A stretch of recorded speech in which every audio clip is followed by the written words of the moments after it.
नमस्कार. मी निकेत खामनकर. आपणा सर्वांचं आपल्या जय किसान यूट्यूब चॅनलवर स्वागत आहे.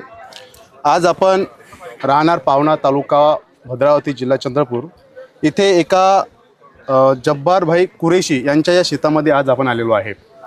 तर यांच्या शेतामध्ये इनोवेज कंपनीचा इनोवेज 81 हा हरभरा लागवड केलेला आहे आणि आज इनोवेज कंपनीतर्फे या ठिकाणी एक पीक प्रात्यक्षिक पाहणी कार्यक्रम आयोजित केलेला आहे. यासोबत कंपनीचे वरिष्ठ अधिकारी सुद्धा आहेत. त्यानंतर आपल्या महाराष्ट्रातील लोकप्रिय हवामान तज्ज्ञ श्रीमान्य पंजाबजी डक हे सुद्धा आहेत.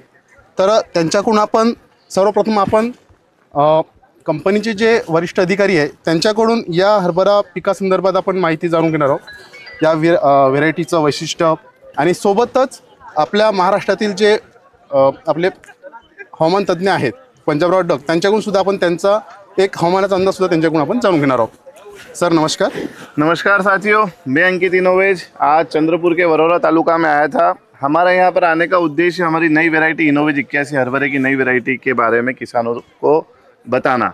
ये वैरायटी यहाँ पर लगी हुई है, किसानों के हित के कार्य इसलिए है क्योंकि ये हार्वेस्टर के लिए उपयुक्त है. आप देख सकते हैं ये वैरायटी हार्वेस्टर के लिए उपयुक्त है.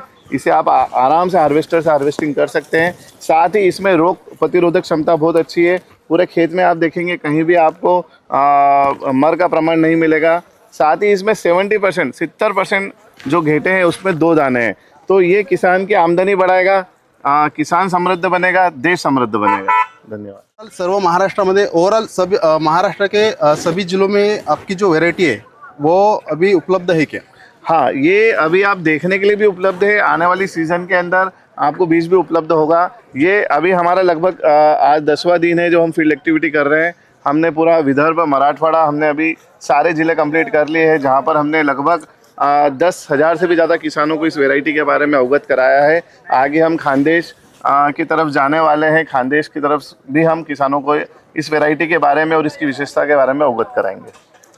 तर नक्कीच शेतकरी मित्रांनो, सध्या जे मी पाहतो आहे त्यानुसार जी ही इनोवेज 81 जी हरभऱ्याची जी व्हेरायटी आहे ती उत्तम आहे आणि याला घाट्याची संख्यासुद्धा बऱ्यापैकी चांगली आहे.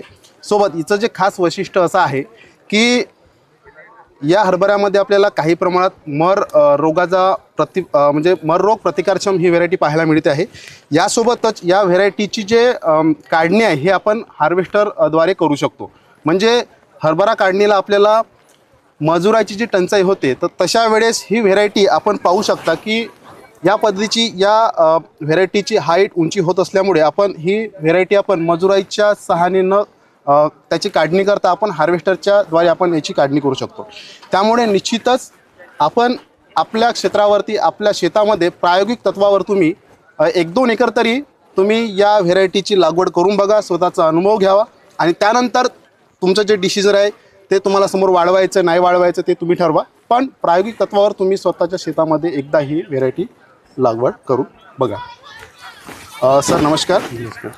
सध्या आपल्या महाराष्ट्रामध्ये आता जे हरभरा काढणी सोबतच गहू काढणी एकंदरीत रब्बी पिकातील पिकांची काढणी सध्या सुरू आहे.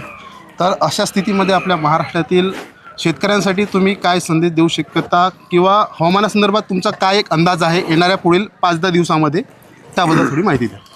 तर सर्वप्रथम आज आहे 21 फेब्रुवारी 2026 आणि मी आलो आहे इतक्या दुरून म्हणजे जवळपास चंद्रपूर जिल्ह्यामध्ये वरोरा तहसील आहे आणि या ठिकाणी इनोवेज कंपनीचा 81 नंबरचा पीक पाहणी कार्यक्रम आहे. तर या ठिकाणी आलं या ठिकाणी शेतकरी देखील आले. त्यांना सर्वप्रथम कारण की अंदाज दिला, कारण की सगळ्यांचा हरभरा काढणी चालू आहे, गहू काढणी चालू आहे, तंबाखू काढणी चालू आहे. तर त्या सर्व शेतकऱ्याला सांगू इच्छितो की 22, 23, 24च्या ह्या 3 दिवसात चंद्रपूर जिल्हा, गडचिरोली जिल्हा, नांदेड जिल्हा, यवतमाळ जिल्हा, अकोला, वर्धा, नागपूर, भंडारा ह्या पट्ट्यामध्ये काय होणार आहे तुरळक ठिकाणी पाऊस येणार आहे. म्हणून आपण आपल्या पिकाची काळजी घ्या. ज्यानं वळे लावली असेल तर झाकून ठेवा आणि त्याच्यात जर इतकं होत नसेल तर 25 तारखेच्या नंतर पुन्हा वातावरण पूर्वपदावर येईल, पुन्हा पाऊस काय येणार नाही, पुन्हा ऊन वाढत जाणार आहे. 25 नंतरचे 15 दिवस पुन्हा काही पाऊस काही वगैरे येणार नाही, त्याच्यामुळे नंतर तुम्ही हरभरा काढू शकता. पण ह्या 2-3 दिवस मात्र राज्यात ठिकठिकाणी वातावरण खराब होणार आहे. सांगायचं झालं तर काय होणार आहे, चंद्रपूरच्या पूर्वे साईडकडे गारपीट होईल, त्याचा असर मात्र तुमच्या इकडल्या वरोरा तालुका बऱ्याच नागपूर जिल्ह्याच्या काही गावांना थोडे थेंब येतील, म्हणून हे अंदाज सर्व शेतकऱ्यांनी लक्षात घ्यायचा. धन्यवाद सर. धन्यवाद सर. आमच्या शेतकऱ्यासोबत तुम्ही आपली जे व्हरायटीबद्दल माहिती दिली त्याबद्दल आपला आभार. बहुत बहुत धन्यवाद.